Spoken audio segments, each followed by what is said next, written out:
What is up, everybody? Welcome back to the channel. I am Ricardo, your NBA sports journalist, and today we are talking about one of the most controversial award decisions of the entire 2026 NBA season, because a voter just came out and explained why he left Victor Wembanyama off his All-NBA first-team ballot, and I have listened to the reasoning, and I have thoughts. Let me set the scene first. Justin Termine, a SiriusXM host and legitimate NBA award voter, put Nikola Jokic as his first-team center over Victor Wembanyama. He openly acknowledged that Wembanyama is the best player in the world. He said those exact words, the best player in the world, and then he voted Jokic over him for first-team All-NBA. His reasoning? Jokic had the stronger regular season. Now here is where I need to give you the full picture before I give you my take, because the story has a resolution that makes it slightly less controversial than the headline suggests. Wembanyama was unanimous Defensive Player of the Year. Every single voter agreed he was the best defender in the entire NBA, and he still made All-NBA first team alongside Jokic, Luka Doncic, Shai Gilgeous-Alexander, and Cade Cunningham. He earned the recognition. The ballot simply put him at center behind Jokic rather than ahead of him. And yet, this is the same Victor Wembanyama who is right now, today, as we have this conversation, leading the San Antonio Spurs to a stunning performance in the Western Conference Finals. The series against OKC is tied 2-2. San Antonio won Game 4 103-82. OKC won by 21 in Game 3 and then got blown out by 21 themselves in Game 4. Wembanyama has been the reason for everything San Antonio has done in these playoffs, and a voter who called him the best player in the world put someone else ahead of him on his ballot. I understand the reasoning, and I also think it misses something important. Let me explain both sides. The case for Jokic getting the first-team nod over Wembanyama in the regular season is actually defensible on pure statistical grounds. Jokic is Jokic, three-time MVP, the most efficient offensive big man in the history of the game. His regular season numbers, points, rebounds, assists, shooting percentages, were extraordinary, as they always are. He was arguably the best offensive player in the NBA over the course of the regular season. And the traditional framework for All-NBA voting has always weighted regular season performance heavily because that is the sample size you are evaluating. 82 games, consistent excellence over a full year. But here is what Termine's reasoning, and traditional All-NBA voting frameworks generally struggle to fully capture with a player like Wembanyama. His value to the Spurs is not reducible to his individual statistics. It exists in something much harder to quantify.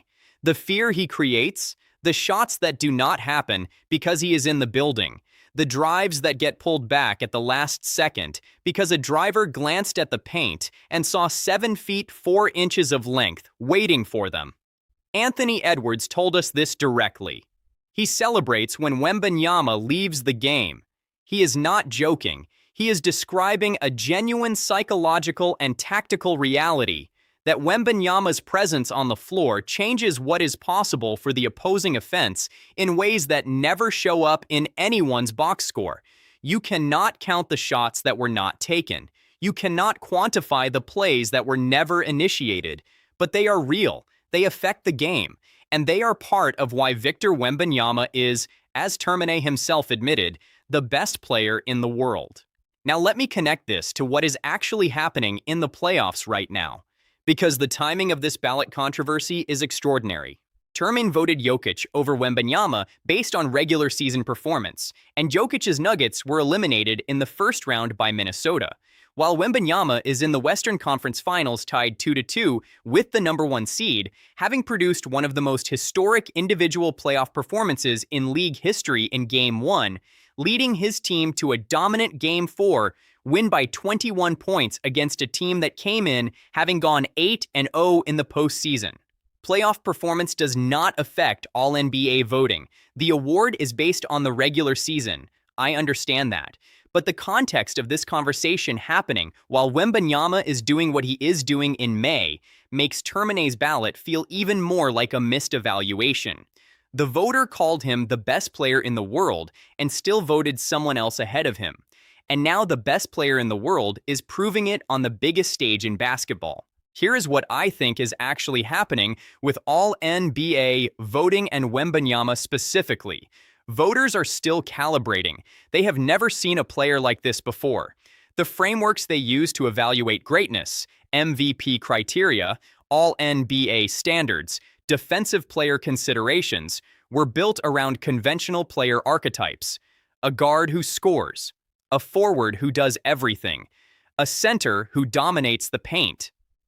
Wembanyama does not fit any of those archetypes cleanly. He is all of them simultaneously.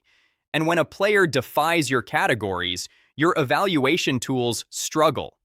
Jokic is easier to evaluate because he fits a framework, the dominant offensive center who also passes like a guard. There is historical context for that. There are comparisons. There are ways to measure it against what came before. Wembanyama has no framework. He has no comparison. He is genuinely unprecedented, and unprecedented players break the tools that voters have always used to make these decisions. The good news, and this is the part of the story that matters most going forward, is that Wembanyama still made All-NBA first team. He was unanimous Defensive Player of the Year. The recognition is there even if one voter's ballot ordering created controversy. And over time, as the league accumulates more data points on what Wembanyama is, as voters spend more seasons watching him do things that have never been done before, the evaluation tools will catch up. Mike D'Antoni already predicted 10 consecutive MVPs. The voters who are still calibrating will eventually catch up to what D'Antoni already sees clearly. And when they do, the ballot that left Wembanyama off first team will look like the kind of historical footnote that people argue about for years. The way people argue about early career MVP snubs for players who later became recognized as all-time greats. Game 5 is tomorrow night in Oklahoma City. OKC is the 62.9% favorite. The series is tied 2-2. And Victor Wembanyama, the player one voter called the best in the world and then voted second, is heading into a road game with everything on the line. He has a habit of answering doubts in the most dramatic way possible. I am Ricardo, your NBA sports journalist. Smash that like button, subscribe for Game 5 live reaction tomorrow night, and drop a comment below. Was Termine right to vote Jokic ahead of Wembanyama? Or is this the most obvious All-NBA snub in recent memory? I will see you tomorrow night after Game 5.